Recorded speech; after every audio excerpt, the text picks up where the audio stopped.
Sejam muito bem-vindos e bem-vindas ao podcast Conta as Bênçãos, um espaço dedicado à reflexão bíblica, teológica e histórica. E, claro, comprometido com uma linguagem acessível, mas sem abrir mão da profundidade bíblica. Eu sou Cláudio Fontinelli, mestrando em Mídia, Educação e Teologia pelas Faculdades Este do Rio Grande do Sul. E neste episódio âncora do Conta as Bênçãos, nós vamos abordar um tema de muita relevância, de grande relevância, eu diria, para a identidade da Igreja Assembleia de Deus. Pois é, nós hoje iremos tratar a respeito da harpa cristã, não apenas como um cancioneiro, mas como um instrumento de ensino e afirmação da teologia pentecostal nas igrejas Assembleias de Deus.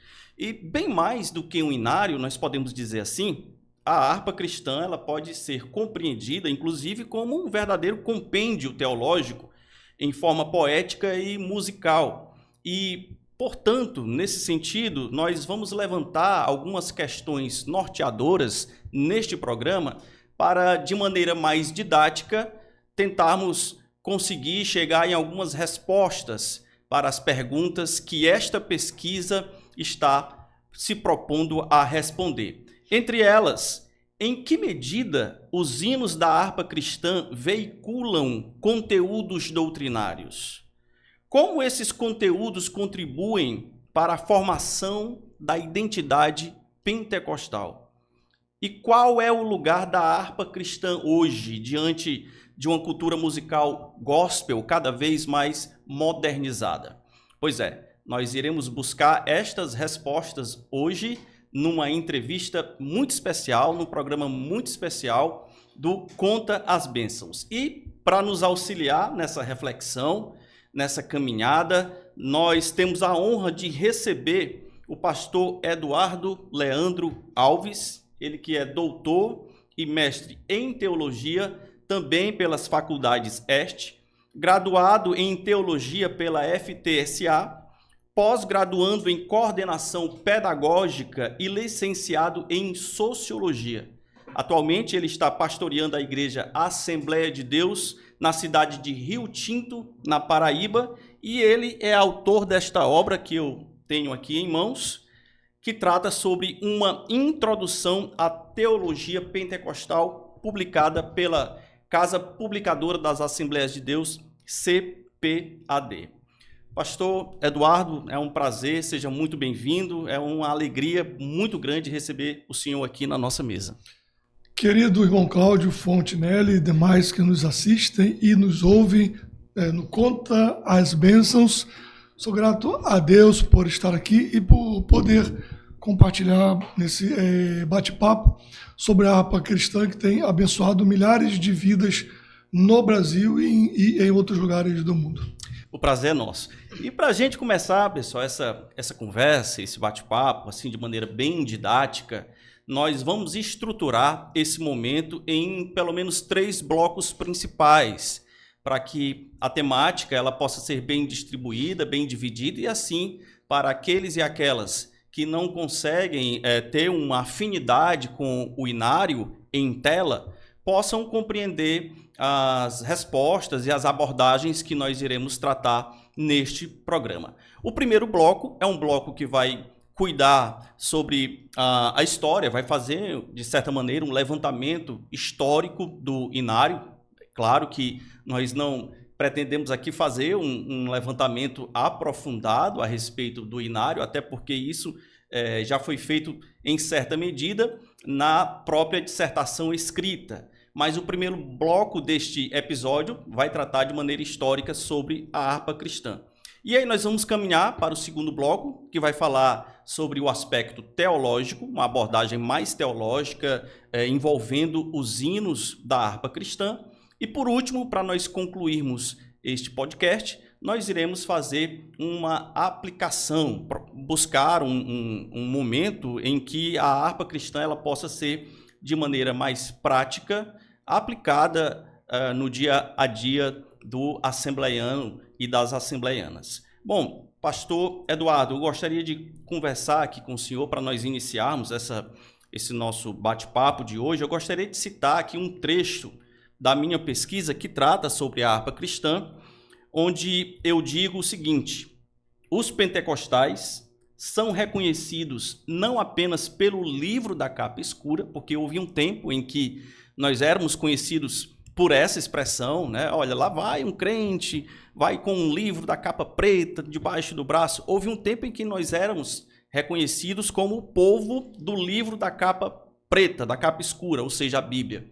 Mas também nós podemos afirmar que não só somos conhecidos pelo livro que carregamos, lemos e vivemos, mas também por cantarmos, e cantarmos com entusiasmo, com intensidade, a fé que nós professamos. Como é que o Senhor compreende essa relação entre a chamada religião vivida e o conteúdo teológico presente nos hinos da harpa cristã?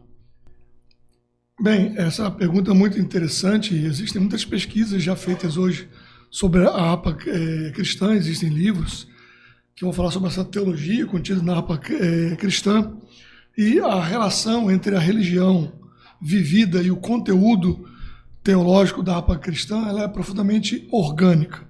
No contexto pentecostal, a fé não é apenas sintetizada ou sistematizada em doutrinas, mas ela é experimentada no cotidiano, que é exatamente o equilíbrio que o teólogo pentecostal busca ter entre o que é a experiência vivida e o que está escrito, né?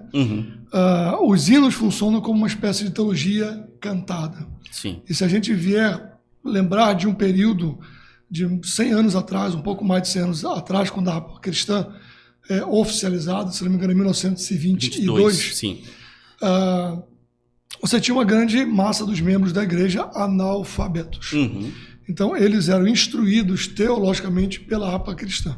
Também, além dos cultos de ensino, Claro. mas ele cantava sobre a cruz, cantava sobre perdão de pecados, cantava sobre santidade, cantava sobre a vinda do Espírito Santo, cantava sobre os dons, cantava sobre que Cristo cura sim, cantava sobre lutas que são vencidas pela graça de Deus. Então os hinos funcionam como uma teologia cantada, onde as verdades bíblicas são internalizadas por meio da adoração, mais ou menos como os salmos no texto bíblico, que também no período de analfabetismo, e os salmos não são os salmos na Bíblia, não são leituras, não é uma literatura individual, mas eles possuem eco da própria Torá, da própria lei judaica. Então os salmos cantam a santidade de Deus, os salmos cantam que só há um Deus, os salmos cantam que deve se anunciar a glória desse Deus em toda a terra. Então a harpa cristã, no contexto assembleano, na verdade todos os hinários antigos cumprem esse papel de instruir o povo na sua teologia. Assim, aquilo que a gente crê, que a gente chama de ortodoxia, e aquilo que a gente vive e canta, a ortopraxia, se encontram nessa questão da harpa cristã. Então, concluindo, a harpa cristã não apenas reflete uma fé pentecostal, mas também forma essa fé pentecostal, nutrindo a espiritualidade do crente de forma contínua. Então, a harpa cristã ela possui hinos voltados para cultos de oração, cultos fúnebres, batismos, questões cívicas, cultos cívicos. Se faz na igreja hinos sobre casamento. Eu não me lembro de ver alguém cantando hino da harpa no casamento, mas o fato é que a harpa cristã tem hinos que se encaixariam em um período de casamento, numa cerimônia de casamento, por exemplo. Então, a ideia da harpa cristã era preencher todo esse espaço litúrgico juntamente com o espaço vivencial de cada crente. E é interessante porque, às vezes, o crente saía da igreja e, por mais que ele entendesse um pouco, ou em pouca medida, o que havia sido pregado, mas aquilo que havia sido cantado, principalmente hinos fáceis de serem memorizados, como os hinos da harpa cristã, ficavam na memória. E ele ia para casa com aqueles hinos, iam cantando, às vezes cantando pelo caminho. Alguns dos hinos eram repetidos nos cultos domésticos dentro de casa, né? Então, nós podemos afirmar, de certa maneira, que os hinos da harpa eles estão presentes e fizeram-se presentes na vida, no cotidiano dos crentes, né? Exatamente. Independentemente de estarem na igreja ou em casa, né? É comum um crente, se não cantarolar um hino da harpa. Outro dia eu estava no supermercado e conheci que estava perto de um camarada que era crente, porque ele estava assoviando o hino da harpa cristã. Dizia, olha, aquele cara lá é crente, assoviando o hino da harpa cristã, tem que ser crente mesmo. Então, pastor Eduardo, eu gostaria agora de fazer uma contextualização também histórica, e isso eu consegui lendo a sua tese de doutorado, quando você fala sobre o espírito mais catolicista do Brasil no século XX, né, que era predominante. Então, se a gente considerar esse contexto do início do século XX no Brasil, que foi marcado, claro, por uma forte resistência ao protestantismo, como você avalia a contribuição da harpa cristã nesse período para a consolidação e a unificação da identidade assembleiana, né? Você considera que ela tenha, de fato, se positivado ou não? E se sim, em que medida essa unificação da identidade assembleiana nesse período de forte resistência ao protestantismo se deu? Olha, a harpa cristã, junto com as escolas bíblicas, especialmente a escola bíblica dominical, ela é fundamental para a Assembleia de Deus. Na minha tese de doutorado, eu abordo a questão de um eixo fixo e de um eixo móvel. E que o eixo fixo seria a doutrina bíblica, que depois de 2017 acaba sendo expressa na declaração de fé. Sim. Mas essa declaração de fé que foi organizada em 2017, ela nada mais é do que um recontar o que é ensinado nas escolas dominicais e nos hinos da harpa. E então, 100 anos depois, como estava se perdendo algumas informações em outras gerações, então consolida-se a partir dessa declaração de fé. Então, eu chamo isso de eixo fixo e o eixo móvel, que é uma aproximação cultural. E essa aproximação cultural, ela vai ocorrer por meio da música, por meio das diferenças culturais que o Brasil tem. Então, mesmo que haja uma identidade teológica na Assembleia de Deus de norte a sul, mas ela se expressa culturalmente de forma diversa. Você tem a gaita no Rio Grande do Sul, você tem a sanfona no Nordeste, você tem o onipresente violão, você tem... Os ritmos também são diferentes, varia, né? Um pouco. Depois que lançaram a harpa cifrada e as orquestras começaram a tocar mais ou menos, então deu uma certa padronização. Mas mesmo assim, é normal você ir para um estado cantar o hino em um ritmo e para o outro estado estar cantando em outro ritmo. E às vezes até ter uma leve variação na própria melodia. Eu já constatei isso. Por exemplo, no meu próprio curso de doutorado na EST, nós assistimos um vídeo, e nesse vídeo, não vou falar dele que seria muito longo, mas havia uma mulher cantando o hino da harpa, uma mulher sozinha, numa igreja vazia, numa igreja em implantação, estavam fazendo um documentário. Então tinha uma mulher nordestina, imigrante, uma outra região do país, para uma outra região, uma mulher socialmente pobre financeiramente, e ela sozinha cantava um hino da harpa. E eu estava nessa aula, na minha turma tinha um padre e tinha uma freira, por exemplo. E aquela freira, se não me engano, uma freira paulina, e eu nunca tinha olhado por esse lado, porque não é a minha vivência dentro do catolicismo. Mas ela tinha trabalhado no interior do Nordeste brasileiro. E ela vai usar um termo, eu estou tentando puxar na minha mente aqui o termo que ela usa, mas ela vai usar, quando ela ouve aquela mulher cantando sozinha, aquela melodia bem lenta, ela diz que se aproxima muito, como se fosse um lamento feito por mulheres do interior do Nordeste brasileiro, dentro de um catolicismo popular. Então era como se aquela mulher havia se convertido dentro daquela igreja, mas havia uma identificação dentro dessa cultura que ela vivia com aquele hino que ela cantava. Porém, aquele hino apresentava toda uma mudança teológica na vida daquela mulher. Então, é um contexto de perseguição, rejeição do protestantismo. Voltando para a sua pergunta, esses hinos servem sim como um elemento de coesão espiritual e doutrinária. Por quê? porque eles padronizaram a linguagem da fé. Eles ensinaram doutrinas. Todo assembleano que se preza, ou que se prezava, ele tinha que saber o Tem hino esse detalhe 15, também. ele tinha que saber o hino 15 de cor, ele Sim. tinha que saber o Salmo 23 de cor, pelo menos. Ele tinha que saber que o texto áureo da Bíblia é João 3,16. E os nossos pais foram nos ensinando assim. Então você tem que cantar o hino 15 da harpa em culto de rua, você tem que cantar que foi na cruz, onde um dia eu vi meus pecados castigado em Jesus, foi ali pela fé. Então, sim, você trata sobre justificação, você trata sobre santificação, você trata sobre redenção, você trata sobre abandonar as questões do mundo e os hinos vão cantar isso, né? O hino vai cantar que meus pés somente vão onde os santos possam ir. Ou seja, vai orientando o seu comportamento diário e vai fortalecendo a doutrina, o pertencimento entre os crentes, e mesmo em comunidades dispersas e com pouca formação teológica formal, os hinos garantiram uma unidade na crença e na prática. Eu sou de uma outra geração de pastores da igreja, eu sou a quarta geração na minha família.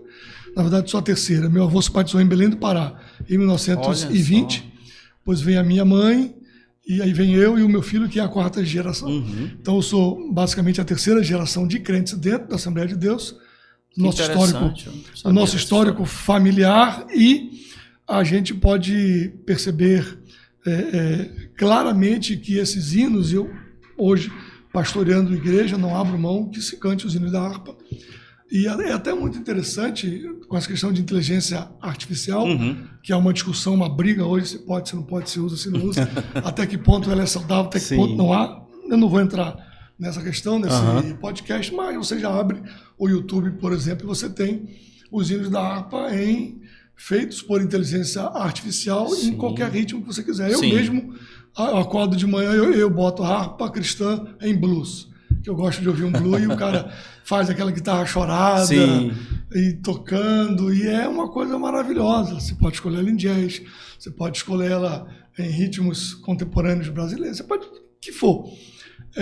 Ou seja, ao meu ver, é uma tecnologia altamente atual, contemporânea, mas que está usando a tradição da harpa cristã para a sua popularização entre jovens.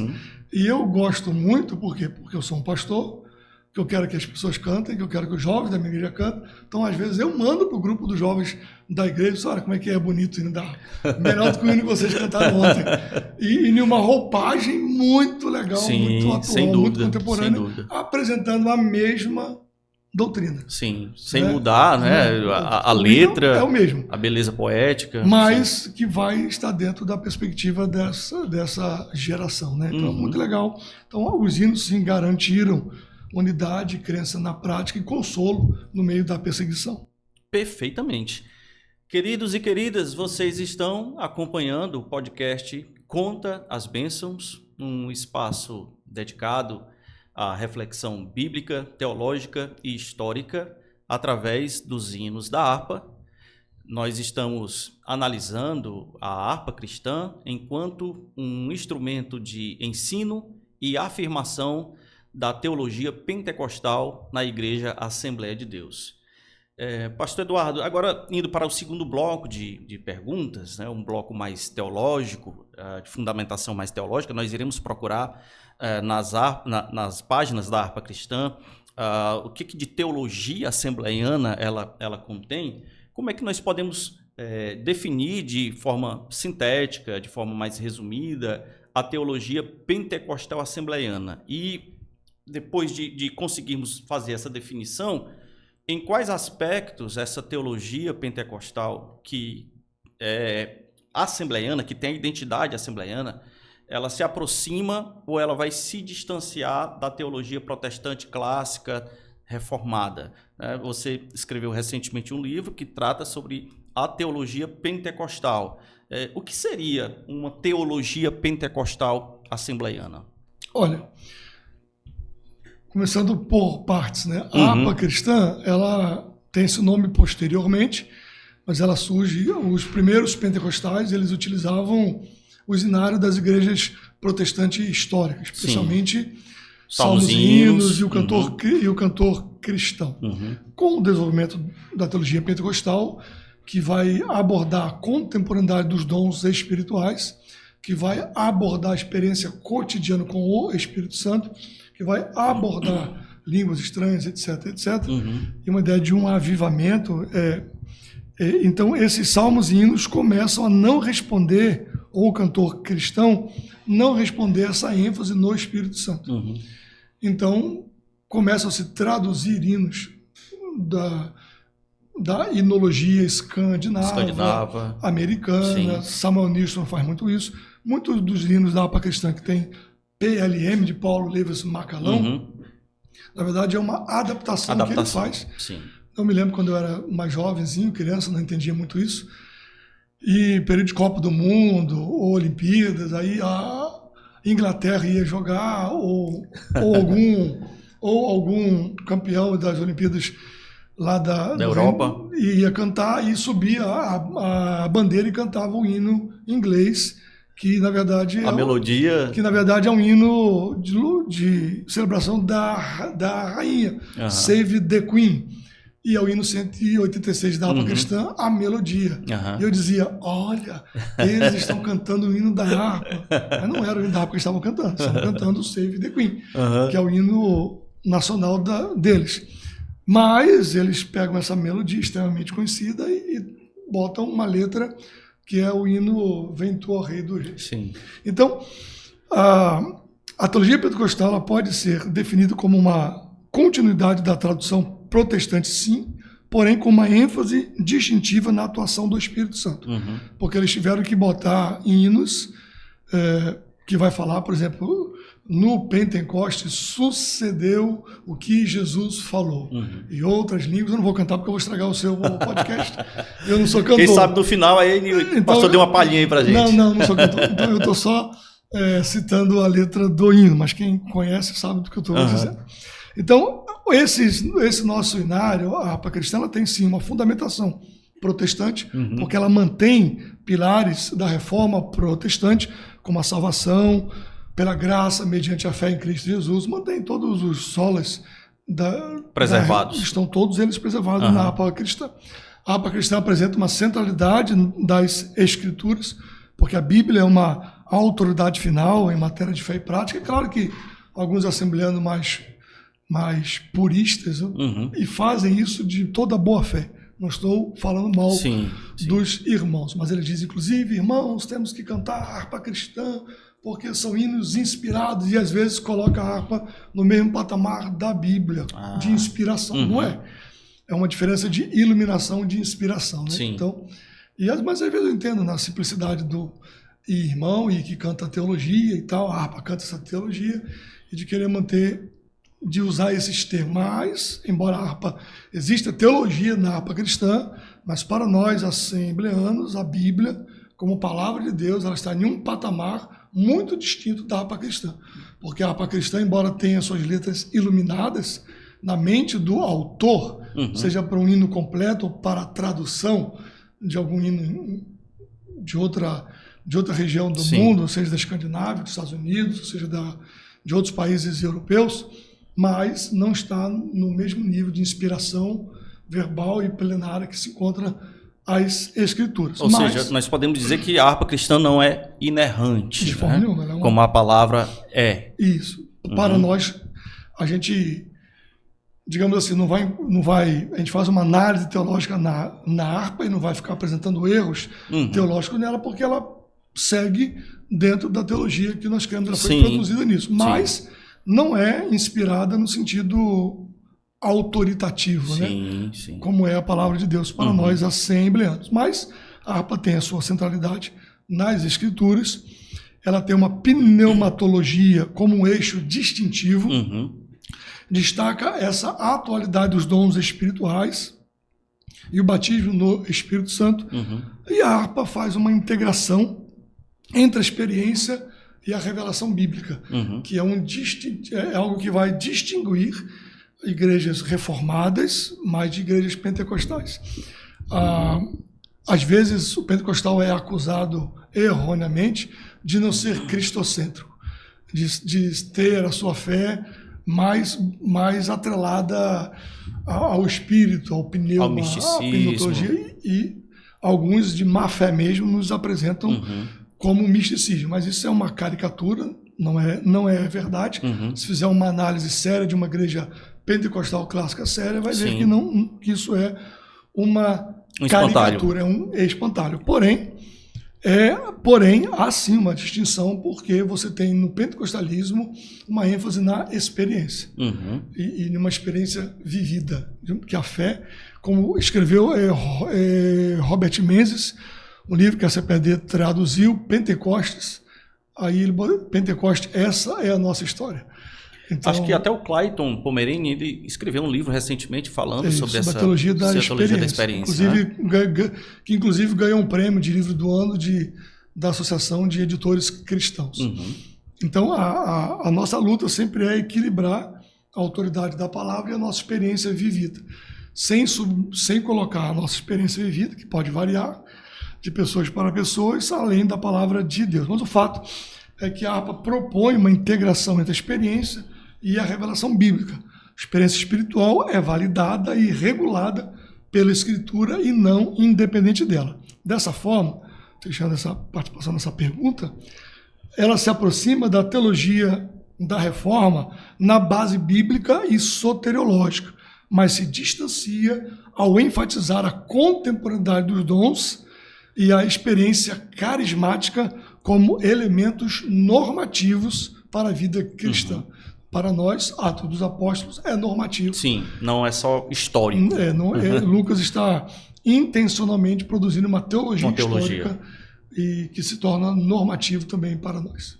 Então, nesse sentido, pastor Eduardo, será que nós poderíamos dizer, pegando aqui um ponto de vista mais teológico, mais pedagógico, a gente já está conversando sobre isso desde que o podcast começou, será que a harpa cristã, será que nós já poderíamos afirmar isso, que a harpa cristã ela contribuiu para essa formação teológica da igreja e com base nessa resposta, quais teriam sido os mecanismos que a harpa cristã se utilizou para poder fazer com que essa formação teológica se desenvolvesse no meio dos assembleianos, né?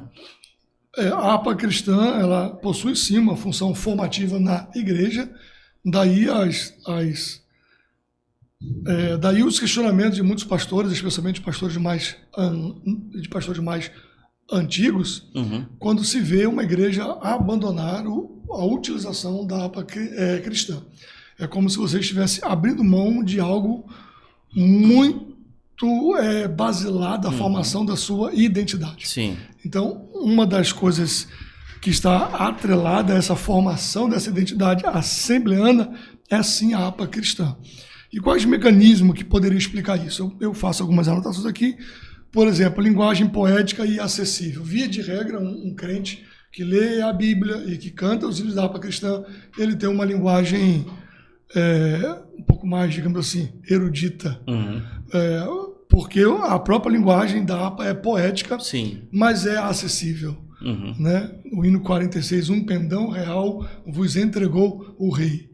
Aí hoje a molecada tem que ir pro dicionário para descobrir o que é pendão. Né? Então, mas há uma linguagem poética e que facilita a compreensão de verdades profundas. Então você tem todo um canto e uma poesia na harpa cristã. O próprio hino exilado, né, também é uma poesia profunda. Da harpa cristã, extraordinário.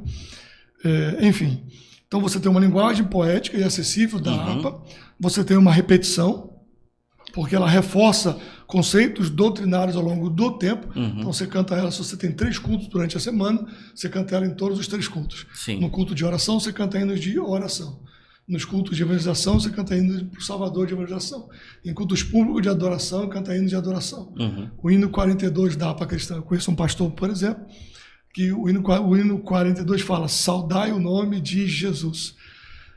Então, ele só canta esse hino de pé. Quando ele vai cantar com a igreja, não, vamos todo mundo ficar de pé, que tem que saudar Jesus, vamos saudar de pé. Porque se entra uma autoridade, fica de pé. Se o juiz entra no tribunal, juiz no recinto, todo de pé, ficam de pé. Perfeito. Então, dentro desses mecanismos que explicam isso, nós também temos a memorização. Permite que os crentes guardem no coração conteúdos teológicos. E a consciência comunitária, que cria uma teologia compartilhada, uma teologia cantada, e cantada de forma coletiva. Então, dessa forma, resumindo a resposta, a harpa não apenas emociona, mas ela educa espiritualmente a igreja. Perfeito. Daí vem alguma diferença de alguns hinos hoje. Eles mais emocionam do que educam. Eles mais atendem uma geração dopamina, de arrepios, do que uma educação em si. Então, a harpa cristã não apenas emociona, mas ela educa espiritualmente a igreja. Até a gente percebe, pastor, alguns desses louvores mais modernos, né? Aquilo que o próprio Silas Daniel vai falar também num dos seus livros, que ele vai falar sobre belos hinos, sobre o estardalhaço gospel de algumas dessas canções, né? É muito difícil você ver um desses hinos mais novos, mais modernos. Aqui, claro, não estamos de maneira alguma tentando diminuir a qualidade de todos os hinos modernos, não é essa a nossa pretensão, mas alguns desses hinos mais modernos, dificilmente nós vamos encontrar uma teologia, por exemplo, falando sobre a humilhação, o quanto o crente ele precisa, em alguns momentos, se humilhar, aceitar a dor, aceitar o sofrimento, porque isso faz parte do processo. E muitos dos hinos contemporâneos da modernidade, a gente tem percebido justamente um viés oposto, né? Do triunfalismo, do antropocentrismo, e a harpa cristã não, ela tem se mostrado como um cancioneiro e esse compêndio teológico musicado. Você vai encontrar hinos que vão falar ali sobre o canto triste e lamurioso de uma ave, né? O carpido de uma ave, que é comparado ao choro, que é comparado ao momento em que você está passando por um sofrimento. Você vai encontrar hinos que falam sobre momentos de tribulação. Os mais belos hinos e poesias foram escritos em momento de tribulação. Autoria de Frida Winkler. Isso, inclusive, para tratar, né, sobre esse aspecto pedagógico. Ou seja, nós percebemos que os hinos da harpa eles não foram escritos para trazer ou para acompanhar uma tendência geracional, não foram escritos com essa pretensão de agregar valor a um certo nicho musical, né? Eles foram acompanhando a própria teologia da Assembleia de Deus, que foi se desenvolvendo com o passar dos tempos. E só abrindo um parênteses, né? A harpa cristã, as suas melodias e as letras não surgem em um vácuo. Ela está dentro de um período no qual os próprios ritmos existiam. Né? Ela não surge no vácuo. Talvez um problema de algumas músicas utilizadas nas igrejas hoje mais atuais, talvez um dos problemas, não sei se eu posso usar o termo de problemas, mas talvez uma das questões da nossa geração é que as coisas todo mundo é filho do seu tempo, né? Então você comprava um carro no passado, ele era um patrimônio. Você comprava uma máquina de lavar, por exemplo, a mãe morria, a máquina continuava para a filha porque ela não estragava. Hoje não, hoje você compra uma máquina, ela não dura, a garantia dela acabou, ela está queimando. Então carros são plásticos ou materiais menos duráveis. Então, de certa forma, esse é um reflexo da sociedade. Então, os hinos também... Sociedade líquida, né? As músicas que são feitas hoje, elas também são feitas para atender, às vezes, uma necessidade momentânea. É como você, uma banda, desculpa a má comparação talvez, mas como uma banda na Bahia, que ela vai fazer uma música para o Carnaval da Bahia daquele ano. Ela não vai ser cantada no Carnaval do ano seguinte. Então, ela foi feita para durar. É como uma mensagem da Missão Impossível. Essa mensagem se autodestruirá em 5 segundos. Então, alguns hinos que as pessoas cantam exaustivamente durante um ano, no outro ano ninguém canta mais. Então, por quê? Porque às vezes ele foi produzido com toda uma ideia de um marketing por trás para atender determinadas demandas daquele momento. Mas não uma demanda perene da alma. Sim. Uma necessidade regular da alma por toda a vida.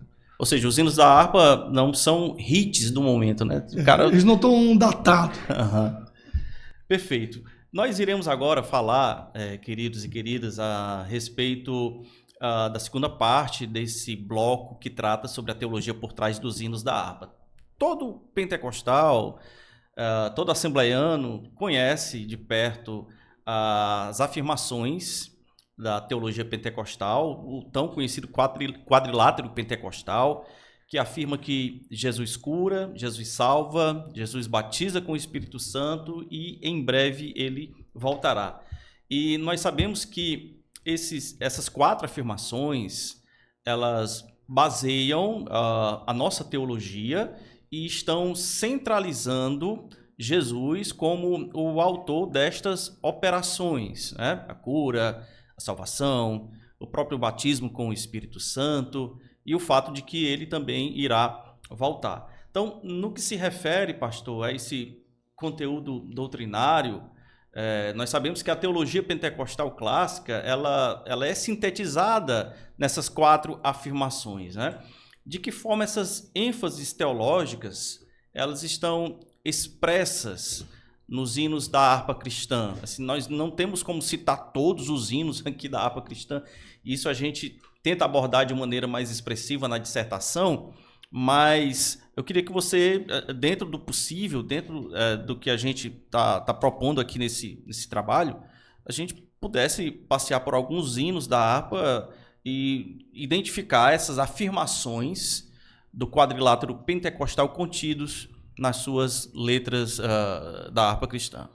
Bem, as ênfases do quadrilátero pentecostal, que é uma herança do movimento da santidade nos Estados Unidos, sobre o rei que voltará, eles estão amplamente presentes na harpa cristã. Por exemplo, Jesus salva. Uhum. Isso mostra que a nossa teologia é cristocêntrica. Jesus Cristo salva, Jesus Cristo cura, Jesus Cristo batiza no Espírito Santo e Jesus Cristo breve voltará. Então sempre é Jesus. Então quando eu falo Jesus salva, eu não posso deixar de falar do hino 15, como eu já falei aqui. Uhum. Né, que o coro dele diz, foi na cruz, onde um dia eu vi meu pecado castigado em Jesus, foi ali pela fé, que os meus olhos abri e me alegro em sua luz. Então isso é um hino totalmente cristológico e salvífico aqui. Ele vai apresentar de forma muito clara. Jesus Cristo cura, você tem o hino 7 da harpa cristã. Sim. Contra os males deste mundo, Deus nos vale só. Não há mal que Deus não cure, pois de nós tem dó. Cristo cura sim, Cristo cura sim. Seu amor por nós é imenso, Cristo cura sim. Poderia citar outros. Jesus Cristo batiza com o Espírito Santo, né? O hino, eu acho que é o 124. Não. Bem, o hino, por exemplo, que vai dizer no Pentecoste sucedeu que poder Jesus pentecostal. Falou, poder pentecostal. Uhum. São hinos que vão falar sobre Jesus batiza no Espírito Santo. O hino muito famoso também, todos eles são cantados por assembleanos, mas, por exemplo, o hino... seria o 300? 469, né? Que ele diz, quando angelical trombeta, sim, angelical neste trombeta. mundo estrugir o meu nome, ouvirei Jesus chamar. Pois eu creio na promessa e que Deus a vai cumprir. Quando ouvir Jesus, meu nome proclamar. Uhum. Vai falar claramente da volta de Jesus. E esses temas aparecem de forma recorrente, reforçando continuamente a identidade doutrinária pentecostal. Então, está muito claro o quadrilátero dentro da harpa pentecostal. Muito bem, queridos. Vocês estão acompanhando, portanto, o nosso podcast. Esse é o primeiro episódio do Conta as Bênçãos e hoje nós estamos contando essas bênçãos. Daqui a pouco o pastor Eduardo vai também contar mais bênçãos, mas estamos trabalhando a harpa cristã, inclusive com exemplares aqui na nossa mesa, folheando, para a gente conferir como esse cancioneiro, que completou 100 anos recentemente, em 2022, como ele tem ajudado as igrejas Assembleias de Deus a afirmarem a sua própria teologia. E nós temos percebido que, ao longo dos tempos, tem resistido às transformações culturais, às transformações sociais, embora, claro, tenha os seus desafios, as novas gerações, elas encontram em outras alternativas musicais as suas preferências, mas a harpa cristã, claro, também tem os seus desafios diante dessas mudanças. Só abrindo, fechando essa Claro, questão, claro. Eu falei 124, mas é o 24. 24. Só errei por 100. O poder pentecostal, o poder pentecostal, né? perfeito. Poder pentecostal, ó vem nos inflamar, também nos renovar, ó vem, sim vem, ó chama divinal, teus servos batizar. Claramente. Pastor, eu não tenho facilidade de memorizar assim os números dos hinos da harpa, né? Assim, basicamente eu acho que memorizo, decoro, acho que talvez uns 5 ou 7 números de hinos da harpa. Então, se eu for iniciar um culto na Assembleia de Deus, a gente sabe que o culto da Assembleia de Deus sempre inicia com 2 ou 3 hinos da harpa. Eu já tenho que trazer de casa já quais são os hinos que a gente vai cantar ali naquele momento, porque se alguém disser assim, olha, canta aquele hino que fala assim, assim, assim, eu não vou saber a numeração de cor, dificilmente. Ainda bem que na última página da harpa tem as frases para você indicar o... Tem a cola, né? A pessoa pode ir ali. E até mesmo alguns aplicativos, hoje você já vai ali na internet e já consegue também. Bom, vamos agora para o último bloco de reflexões aqui no nosso podcast. Esse último vai falar sobre uma reflexão mais contemporânea, ou seja, nós vamos tentar trazer aqui uma aplicação mais próxima da nossa realidade para o cancioneiro, para o inário a harpa cristã. Então, pastor Eduardo, considerando o cenário atual da música evangélica, nós falamos um pouco sobre isso, inclusive em off, esse cenário atual da música evangélica, né? Será que existe um risco de que a ênfase pentecostal ela possa ser diluída, ela possa ser diminuída ou substituída por abordagens mais antropocêntricas e até por vezes mais triunfalistas? Será que os hinos clássicos, como os hinos da harpa cristã, podem correr esse tipo de risco? Olha, eu acredito que é um risco real. Parte da música evangélica contemporânea tem migrado para uma abordagem mais antropocêntrica, focada em sentimentos, conquistas pessoais, experiências subjetivas e, por vezes, com traços triunfalistas. Não estou dizendo que você não tem que fazer hino que console, não estou dizendo isso, né? Sim. Estou dizendo que é um problema quando você tem um hino voltado apenas ou exclusivamente, ou sua ênfase recair sobre as questões mais antropocêntricas. Isso pode diluir a ênfase pentecostal clássica, que é profundamente cristocêntrica, bíblica e escatológica, como nós citamos os hinos aqui anteriormente. Quando o foco deixa de ser Deus e a sua obra para se concentrar no homem e suas emoções, isso ocorre um empobrecimento teológico e espiritual. Porque a gente passa, mas Deus e a sua palavra não hão de passar. Sim. Então, quando você produz... Quando você é iluminado pelo Espírito de Deus e produz um material, um escrito, produz um hino, e com a iluminação de Deus para aquilo, isso se torna extraordinário, né? Um hino que não está na harpa cristã, mas é talvez o mais cantado do mundo em inglês e mais traduzido, é exatamente o Maravilhosa Graça de John Newton, né? Que ele se enquadra perfeitamente também nessas discussões dos hinos clássicos, sim. E como é que essa substituição dos hinos clássicos por repertórios mais recentes pode implicar numa perda de densidade teológica na vida da igreja, né? Como é que a igreja, na prática, pode perceber essa perda da identidade teológica quando os hinos clássicos são substituídos? Em algumas igrejas, assim, a gente não vai poder citar isso, é lógico, por uma questão de ética, mas em algumas igrejas só se ouve mesmo esses hinos que não têm, de fato, um compromisso com uma teologia bíblica, né? Então, como é que essa substituição dos hinos clássicos por repertórios mais recentes, sem compromisso teológico, sem compromisso com a Bíblia, pode implicar numa perda dessa densidade na igreja? Olha, os hinos da harpa cristã são ricos em conteúdo doutrinários, enquanto muitos cânticos contemporâneos priorizam repetição emocional, sem profundidade bíblica equivalente. São como mantras. Então você pega alguns hinos contemporâneos, eles passam 10 minutos repetindo uma frase, com uma ou duas notas lá no instrumento e vai gerando condicionamento mental.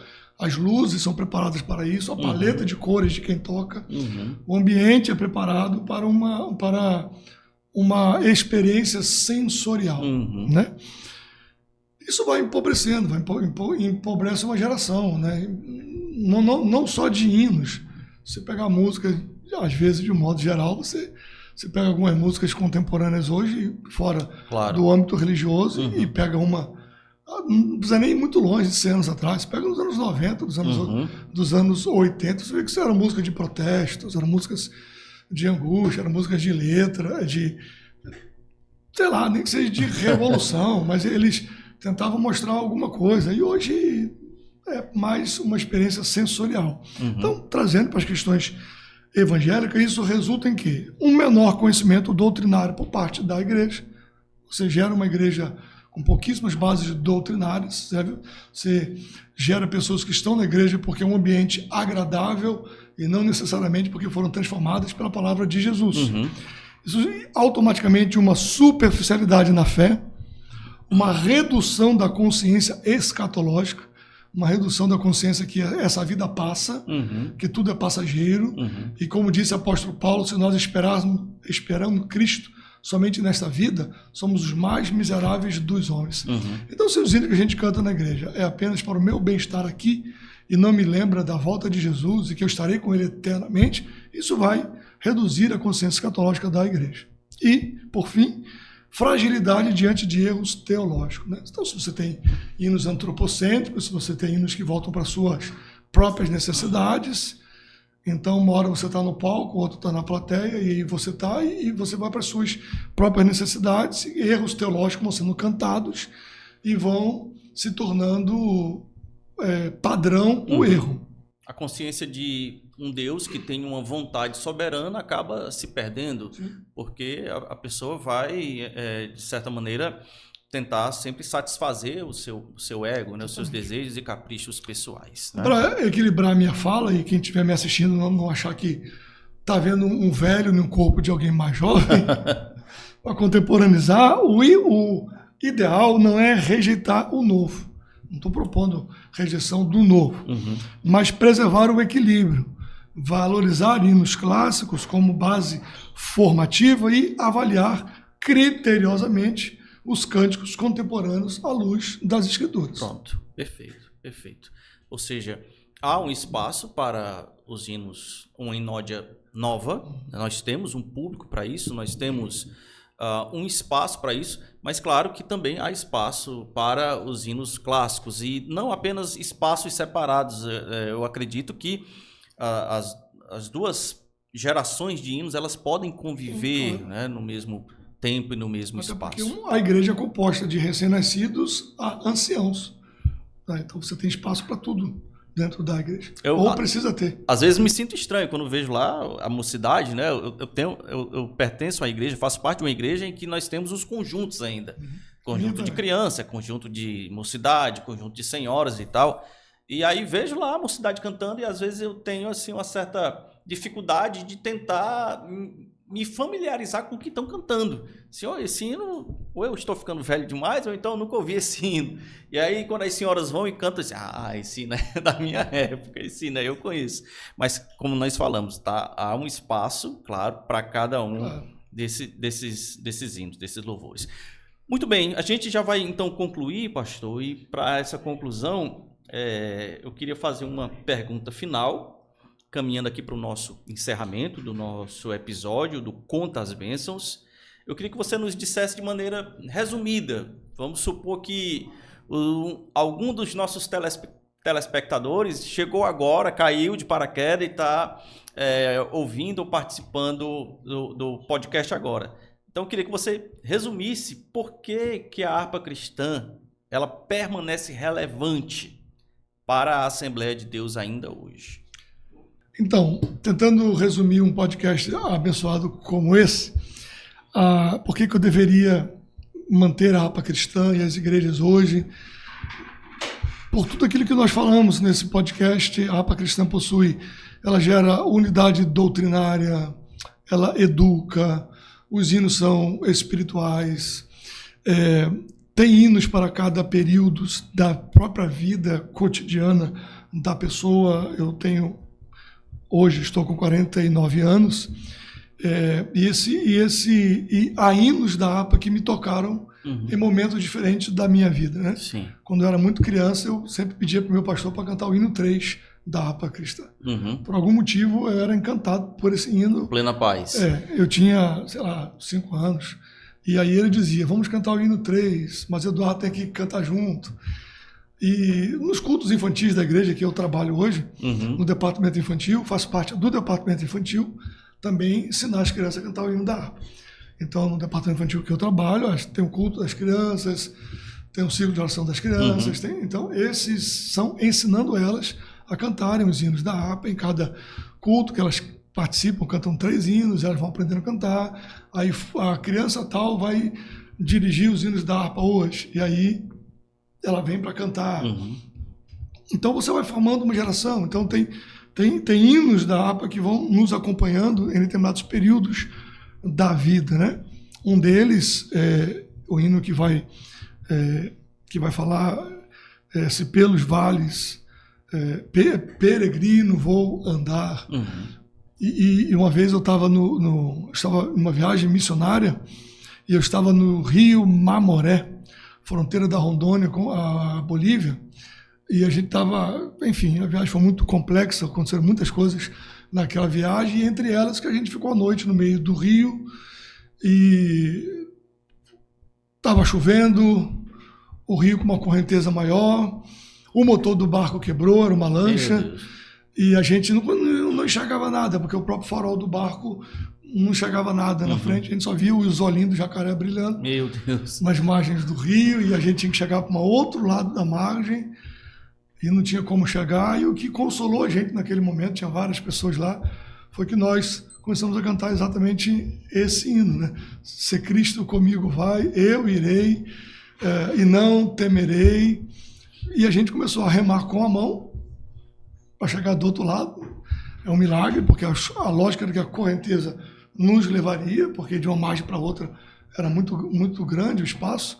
E naquele lugar que nós tínhamos que chegar na comunidade que estava do lado oposto da margem que a gente estava, e deu problema no motor exatamente perto da travessia, ninguém via a gente, e a gente então foi tentando pelo canto do rio remar com um remo mais acima um pouco, para quando fosse atravessar a correnteza que ia nos botar para frente, mas tentar não botar tão longe possível.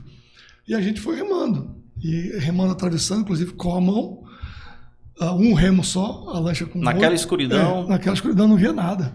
E remando e cantando. Se Cristo comigo vai, eu irei. Aquilo foi gerando uma paz. E a gente foi, e a lancha parou exatamente no porto que ela deveria encostar se ela tivesse um motor. Então, eu poderia contar outras histórias, mas a APA Cristã precisa ser cultivada ainda entre nós na igreja. Por identidade denominacional, por profundidade teológica, por espiritualidade, por manter uma espiritualidade acesa dentro de nós, por qualidade poética também dos hinos. Enfim, eu acho que poderia passar muito tempo aqui enumerando, mas acho que esses seriam suficientes por hora. Muito bem. Você falando aqui do hino que vocês estavam cantando lá no barco, né? Me veio a memória aqui, aquele episódio lá do Titanic, né? Ainda bem que vocês não cantaram mais perto, quero estar, né? Porque não era a hora. Não era a hora. A situação não pedia esse hino, não pedi. Muito bem, que bom. Essas histórias são muito boas de se ouvir. O meu pastor pessoal, o pastor Antônio Pinheiro, ele sempre tem muitas histórias assim parecidas com essa que você está contando aí para a gente. E para a gente fechar, pastor Eduardo, será que você teria um outro causo para contar? Né? Você contou aqui uma história bem interessante, mas dizem por aí que todo pastor da Assembleia de Deus tem algum causo para contar. Né? Será que você lembra de algum em particular, uma situação específica na sua vida, como crente assembleiano, envolvendo um hino da harpa cristã? Eu sei que você acabou de contar um, né? Mas assim, em particular, um que tenha marcado assim, uma situação pitoresca, alguma coisa nesse sentido que você possa compartilhar com a gente também?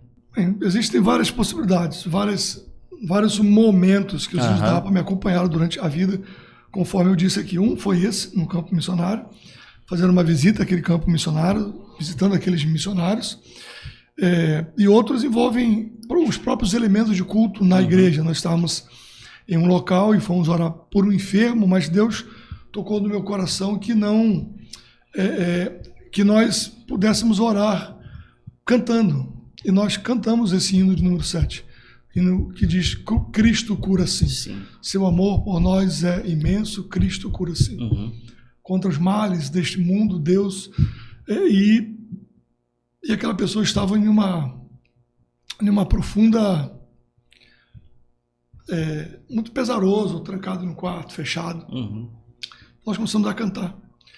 E pelo poder da palavra de Deus, que esse louvor ele é a palavra, ele invoca a palavra de Deus de Cristo que cura, Cristo que age, Cristo que faz, né? E nessa estrofe aqui, especificamente, por exemplo, e essa pessoa o problema daquela pessoa era um problema emocional que estava afetando o físico. Então, na terceira estrofe, que diz: só nossa alma é bem segura, oculta em Jesus. Ele é o bálsamo da vida, derramou na cruz. E aí as lágrimas rolaram no rosto daquela pessoa, ela teve força, cantou esse coro junto conosco, e dali ela se levantou e seguiu diretamente os trabalhos regulares da igreja, porque esse hino trouxe aquela pessoa que já era crente, trouxe àquela pessoa uma memória de que Cristo estava com ela. Como se, me permita uma má comparação, mas é como Paulo, que eu acho que Paulo estava bastante aborrecido, bastante triste, depois do seu discurso, e perante as autoridades, e que o texto diz que as pessoas queriam despedaçá-lo. Então o capitão da guarda manda tirar Paulo do meio do povo e bota Paulo de volta na cidadela. Eu fico imaginando que Paulo deve ter ficado bem aborrecido e dito: de novo querem me matar?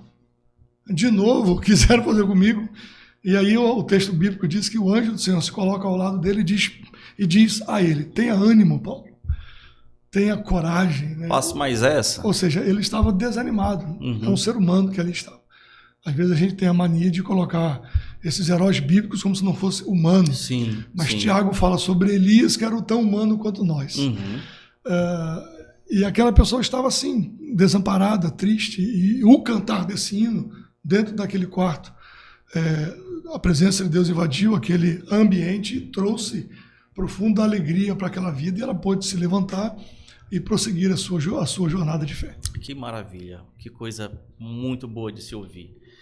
Queridos e queridas, ao longo desse episódio nós evidenciamos a harpa cristã como um instrumento musical assembleiano que transcende a sua função litúrgica, é parte da função litúrgica da Assembleia de Deus, mas também se configura como um instrumento de ensino, um instrumento de formação espiritual, inclusive um instrumento de preservação da identidade teológica pentecostal. Ela não apenas expressa a nossa fé, a fé dos assembleianos, a fé dos pentecostais na igreja, mas também, como disse aqui o pastor Eduardo, ela transmite e vai perpetuando esse ensinamento ao longo das gerações. Então, diante de tudo que nós falamos aqui, deixo uma provocação para você que está nos acompanhando por esse vídeo, por esse podcast. Será que nós estamos apenas cantando essas bênçãos em forma de hinos?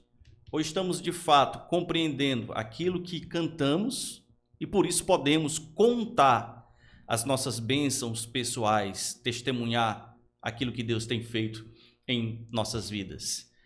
Pastor Eduardo, muito obrigado por sua participação. Foi uma grande honra recebê-lo aqui na nossa mesa.